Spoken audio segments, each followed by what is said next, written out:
Hello, everybody, and welcome back. Welcome back to our awesome panelists, Rachel, Momo, and Arrington. It's exciting to have you back with us for episode 2 of our discussion about, basically episode 1, we spoke about the idea of being in a loop or asking ourselves, why is this happening to me again? This is where we're going to learn about it. This is where we're going to learn about why that happens. This is where we're going to learn about what we should do about it. In episode 1, Arrington, Momo, and Rachel shared their examples of stories of loops that they felt like they couldn't get themselves out of. And I think many of us can relate. If you didn't get a chance, go back and listen to it. And we left off episode 1 with suggesting you to make a note for yourself on what does your loop look like that you can't break out of. So as we go through this discussion today, we are going to be able to maximize, to get answers and give us tools on how to break free from that loop. So I was actually just thinking, when we go through the challenge, when we go through the situation, Arrington, you know, the first time you felt FOMO, you went to a space, or Rachel, the first time you dealt with someone really slow, I'm sure you were probably thinking to yourself like, oh, next time I just want to be around someone faster, right? Is that like, or next time I want to just make a better decision. But as we start to go through those situations over and over again, it starts to become almost comedic that the situations it's not something we choose. We can't choose to be around someone faster. We can't choose to not have someone betray us. We can't choose. We realize the universe is sending these. Arrington can't choose the amounts of events he's invited to. He just constantly is invited. Now he constantly feels FOMO if he says no. So he has to go. So the question then becomes, instead of saying to ourselves, oh my God, I just want to change the type of people I'm around or change the type of situations I'm around, we ask ourselves, why is this situation taking place in my life over and over and over again? Guys, did you go through that moment in time when maybe the first moment or second moment, third moment where you realized it was a loop? Did you ask yourself like, oh my God, again? I have a question about that. Does it still count as like a pattern or tikkun, soul correction, if it's, let's say, like the same person but the same situation? Like you find the same situation happens over and over again, but it's not necessarily different people. It happens with the same person. Well, yes, it is. It is definitely part of your soul's correction if you go through the same situation with the same person. Even more so if it's with someone different. Arrington, do you want to jump in? Do you want to say something? Yeah. So first of all, I'm not that popular. I'm not getting invites every single day. Let's put that out there first. But number 2 is yes, but that's that was actually part of the trick because I wasn't that popular. So every time there was an event, which would happen maybe every other week or every month or something, I felt even more compelled to say yes because it's like, oh, this opportunity doesn't come up every day. Right. Yeah. And so I would kind of create or justify this cycle of like why I should keep saying yes or why I should keep going. And you can justify it with like good things too, right? Like getting out of my comfort zone. You know, this is an opportunity to meet new people and maybe grow my circle a bit. But then like you realize, or at least I realized, like I just ended up so tired at the end of it, you know, because at the end of the day, I was making the decision from the wrong place. 100%. And I think that's the main question, right? This is the question that we're asking ourselves. Why? Why do these situations continue to take place in our life? Let's go back to something that we spoke about in one of our previous episodes, that each one of us at a soul level has a certain mission or a certain responsibility or a certain light or gift to bring to this world. All of us have it. Some of us are better speakers. Some of us are better with numbers. Some of us are better, Momo, with video games. Some of us are better with getting things done, Rachel. Just because I know our panelists a little bit, but each one of us has our gift. But what we came to do in this world is not only to bring our gifts to this world, it's also to help refine and build ourselves, build our character, get to our most elevated version of ourselves. And this is what the Kabbalists call our tikkun, or our soul correction, which is learning that everything that is taking place in our life is there to help us in some way to evolve, to grow, to transform. And I think the easiest situation, so we'll call on Rachel for the moment, the easiest situation to see that this is clearly happening to help Rachel expand herself is, why are slow people constantly around fast people? And why are, if let's say you're on the other end of Rachel, where you're the slower one, you're the more emotional one, the less getting things done one, chances are you're also attracted to people that get things done really quickly and are constantly moving on. And the question is why? So I'm going to ask Rachel, I'm going to put her on the hot seat. Why do you think you're surrounded by people that are doing things a bit slower than you, are a little bit more sensitive than you, and really test your patience through your own experience in life learning? Yeah, it's so interesting. Like at first, I didn't ask myself that. I didn't ask, why is this constantly happening? I was just dealing with it.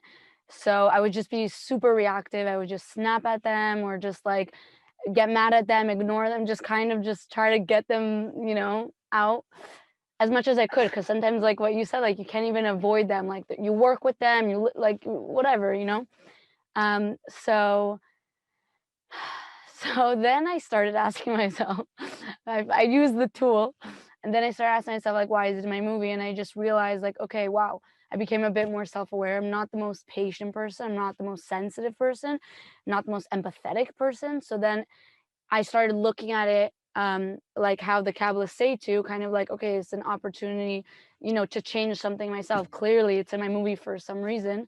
So then I started taking the opportunity, and I would be like, okay, like I would just kind of tell myself, like, okay, let's just pause for a second. Let's see how I can help them. Let's like let go of whatever I need to get done. Stop thinking about that. Just think about the other person. Put myself in their shoes. They need help, or they're nervous. They have anxiety about something. And then honestly, when I started doing that and I started like kind of shifting that mentality, it helped a lot. Like I started, because honestly, Tikkun, like it hurts yourself. Like I was the one getting frustrated, like and I would just get in a bad mood. It wasn't really affecting them. It was affecting myself, and it wasn't living happily. So yeah, so just changing that mentality, I was able to kind of become, not that I'm there, but just to become more of like an empathetic, sensitive, patient person. Do you feel like you're more patient and that you can understand people better than you did before when you were just getting things done? 100%. After so long of practicing that, of like being like, okay, let's not be so reactive. Let's think about how I can help and whatever. It definitely has improved those relationships. Like I can see those relationships totally being improved from before. And let's just say you had a gift to bring to the world. You had an idea or a thought or a song or something creative or a business or whatever it might be. Do you feel that now having that quality to be able to maybe listen to your employees, see things where they're coming from, they're not robots and they're not just getting things done. Do you think you realize that this might help you to bring in some way, let's say, whatever you came to this world to do, to be more sensitive? I mean, it is powerful to get things done, don't get me wrong. Yeah. But to be more sensitive, do you see how that's expanded your ability? For sure. Before it was just like, I want to get something done and I need this person to do this. And so I just tell them what to do. And now it's changed to like actually improving, like having that relationship with people and like being a bit more sensitive. It's definitely helped me get things done in the long term, even in a better way. So 100%. Yeah. Arrington, I saw that you want to jump in? No, keep going.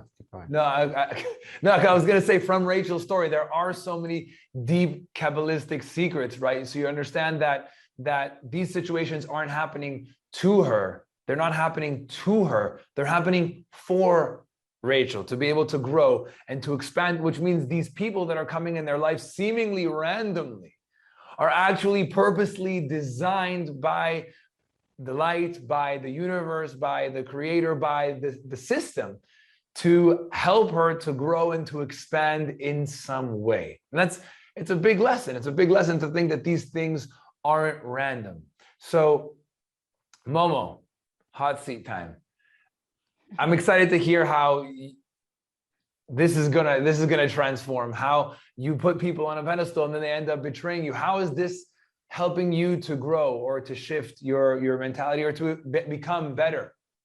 So that's kind of what I've been sitting here contemplating for the past whatever minutes. Is I was actually trying to figure out like which way is this trying to teach me something. So my situation was people I look up to either betray me or like they let me down in some form or another. And it's a repetitive pattern. It's happened many times. And so I was trying to first like analyze how did I react each time. So most of the time it was just like I would just lash out at that person. Next time I saw them, I just made them know that they're like the worst scum in the world. That was one way of doing things. Okay. Or I give them the cold shoulder and be distant, but like I wanted them to really feel it. Like, here, I'm gonna make you feel what I felt. That was one way of doing it. I actually remember from one of the episodes, the teacher that saw somebody throw something at you. Oh and yeah, did nothing. that Okay, guy, now I remember. teacher of authority. It's all He's coming one of them. together. He's one of them. Son of a gun. You're supposed to uphold the law. You let me down. So I just really let him have it. That was my normal way of doing things. So I was trying to figure out, is my correction here, is what I'm meant to learn here supposed to be that I'm supposed to learn to forgive them? Or is it that I'm too forgiving sometimes, which is the other way I end up dealing with it, is I just forgive them flat out of a place of like lack of self-confidence and self-worth, and knowing that like, yo, I don't actually deserve to be treated like this, right? I usually just kind of overlook all that and go, don't worry about it, it's fine, because I want to be the good guy. So I can't tell if what I'm supposed to learn here is to like, forgive them, but distance myself. Like, there's a famous quote, I think it's by Tupac, which is like, just because I don't want you at my table doesn't mean I don't want to see you eating and healthy, something along those lines, right? Which is like, I forgive you, but like, you're not part of like my circle anymore. Just, I forgive you and I want the best. Can I ask you a question? Now that Rachel had it all figured out, she knew she was, she's being tested to be patient. Can I ask you a question that I think might have to do with your question to yourself? Sure. Do you think it might have to do with, forget about already after the situation, with forgiveness, maybe be less forgiving or more forgiving?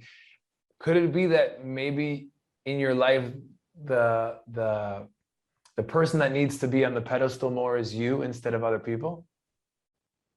What do you mean? You said a lot of times you put people up there. The teacher, you're supposed to uphold the law. Everybody's so high in your eyes, and if someone's on a pedestal, that means you put them there. Could the lesson be maybe not necessarily to put people on pedestals, to respect everybody, but not to say you have, that once you put somebody up there, it's only a matter of time before they fall. And so the question that I would ask you is, why do you put people on pedestals, and why do you, maybe that has to do with it in some way. Do you find yourself putting people, you said you put people on pedestals? I want to say it's so I have something to aim towards and like something to look up to, because like if there's no example of how I should be, then how am I supposed to know how I should be? You know what I mean? So like in my head, that's kind of how it is always operated, is I gotta figure out who I'm following here. Like somebody's got to know what's going on in life. And, I just kind of look at the person who most looks like they know what's going on, put them on a pedestal and follow their lead. But maybe you weren't meant. Maybe I wasn't meant to follow. That's a good question. That's a very scary question, to be honest with you. To think, oh man, that's my responsibility to be up there. Whew. Now we're getting if the situation is like you put somebody there as your barometer of where you need to go, and then eventually they all end up falling off, something needs to change. Honestly, that sounds like my biggest fear, is letting myself down. Like I'm on that pedestal and I fall, dude, I got no one left to blame. There's just me versus me right there. Ooh, so that's big. That's big, Momo. I think that's important for you, but it would make sense, right? You do take a lot of responsibility. You are highly spiritual. You do have an opportunity in some way to lead, but you end up putting somebody else there, and they end up falling, because you don't want the ultimate fall of you falling. But it's important thing to think about. Arrington, I don't mean to leave Momo just open. Oh, you're good. You're good. I got a lot to think about. Arrington, what let's to briefly, before we jump into Arrington, this is one of the things I was thinking about. I think today in society has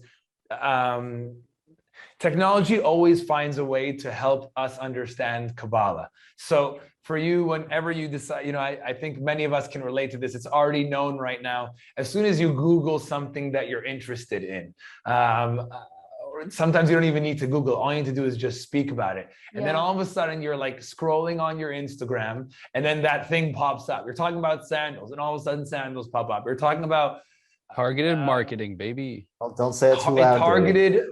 What happened? Don't say that too loud. Exactly. If I say it too loud, my phone's listening.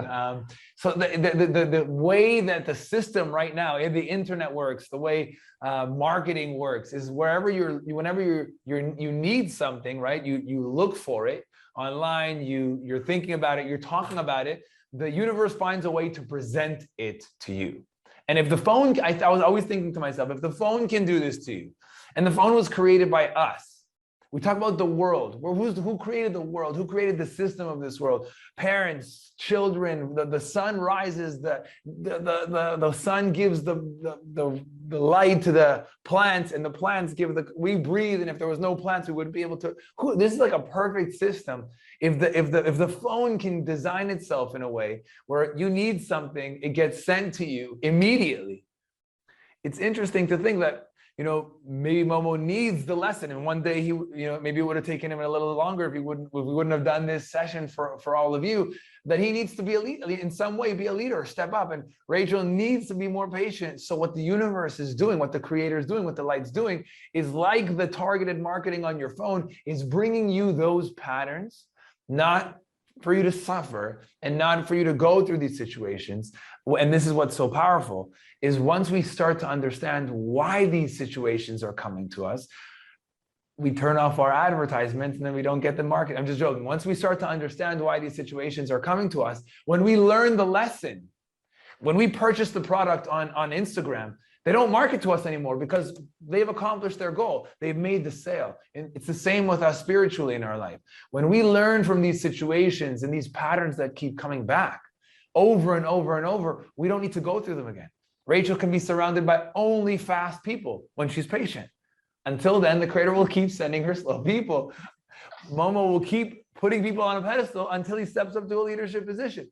But that gives us control. It lets us to know, do we want to break any pattern? We have the ability to do that. We just need to find out, what is that pattern coming to teach us and how is it helping us to grow?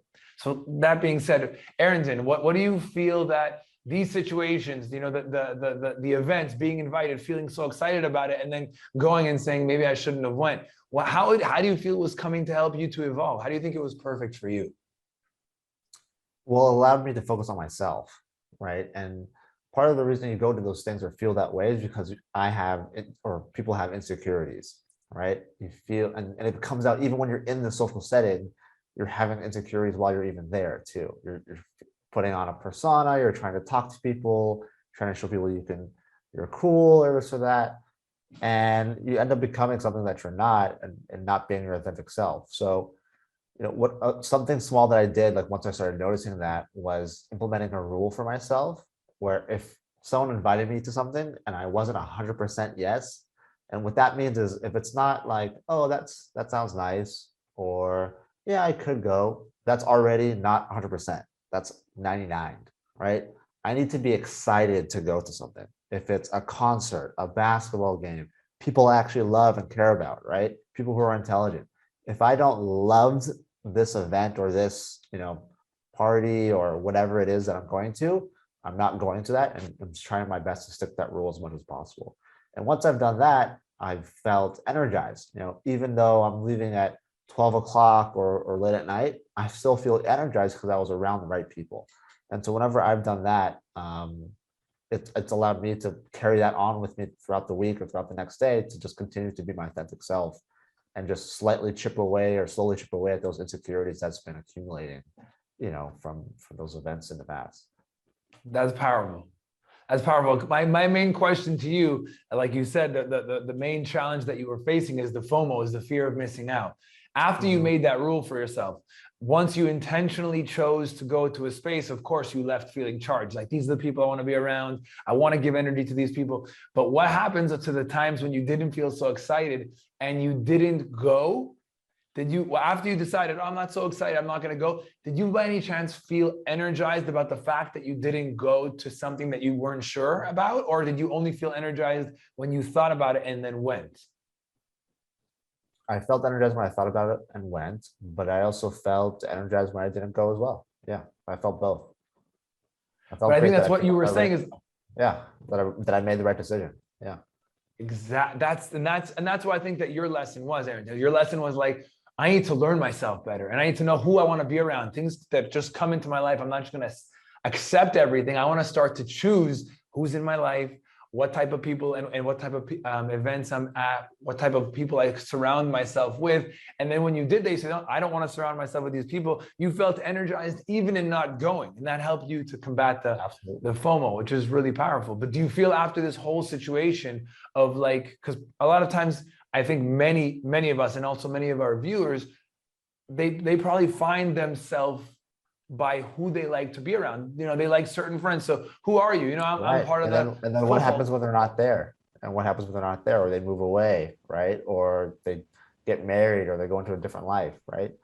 And some people struggle with figuring out who they are because those people who are or were there aren't surrounding them anymore.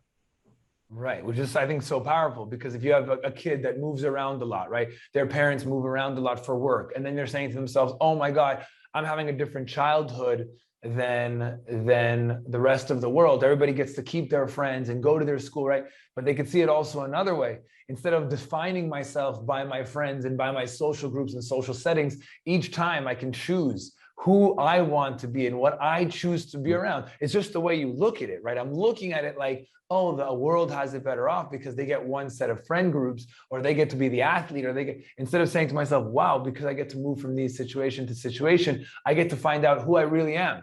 But aside from who my friends are and what school I'm in and what club I'm in and who am I really? And it's powerful that the creator taught that to you, the universe taught that to you through, you know, saying yes or no to certain events. It's really powerful.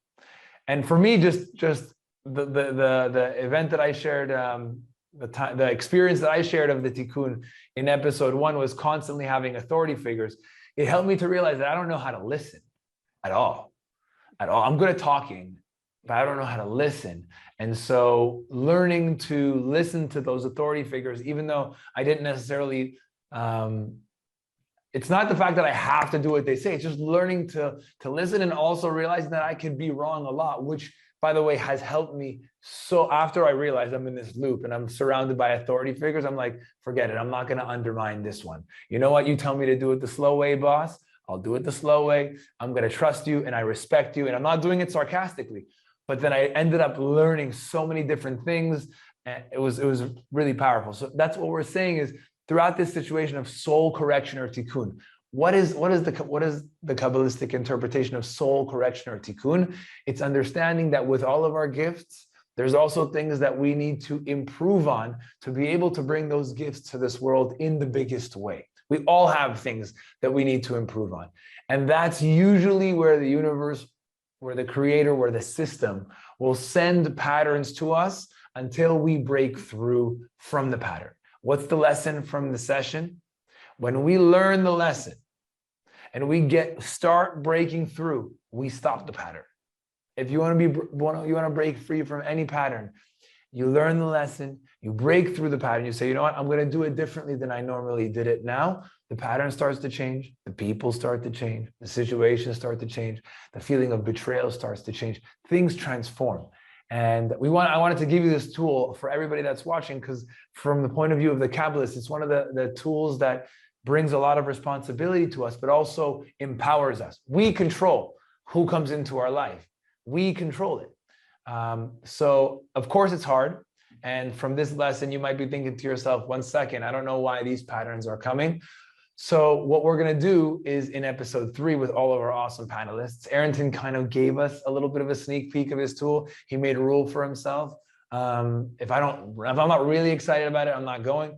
In episode 3, we're going to talk about tools, how to learn, how to see our tikkun, how to break through our tikkun, how to change these patterns and these circles so that we can ultimately live the most fulfilled life, but start bringing our light to this world in a very powerful way. So Arrington, Rachel, Momo, thank you all so much for being with us in episode 2. And we'll see you all in episode 3. Momo, just you have some things to think about. We'll see you in episode 3. Bye, guys. Thank you so much for joining.